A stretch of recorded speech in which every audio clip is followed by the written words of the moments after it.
bawat player yan, pare, alam ni Coach Tim kung ano yung binibigay mo sa opensa and sa depensa. Oo, may analytics yan eh. Oo, di pa pwedeng ganun eh.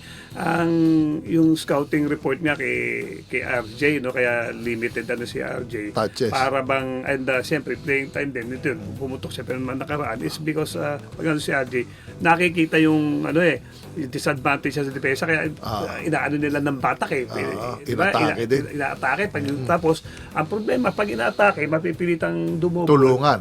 Pag dumobol na ganun, ano sa rotation, pasa, mabilis yung mabilis yung talk and text doon eh. So may ganun si Coach Dibo, kaya minsan napipilitan na, kaya sinasabi niya, di ba, na si RJ, okay naman, ay sama kaya lang, siyempre nakikita niya yung rookie yung adjustment. pagdating sa sa depensa, na I'm sure bata pa naman si RJ, makakapag adjust yan o magmamature yan as a player kung paano i-handle ang mga ganong klase mga disadvantage sa kanya in terms of defense, no.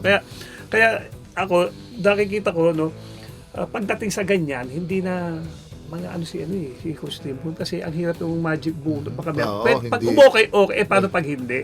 Hindi na pag hindi katulad pag nandiyan yung mga veterano, alam mo kaagad yung production na ibibigay nila. Alam mo na eh. Kalkulado mo na. Hindi ka pwedeng manghula as a coach eh. Even sa abroad, pare sa NBA, pag nakita mo yung mga team, may ikot lang yung yari, isang team na ganyan, yung first five. Kanya, tig 40 minutes eh.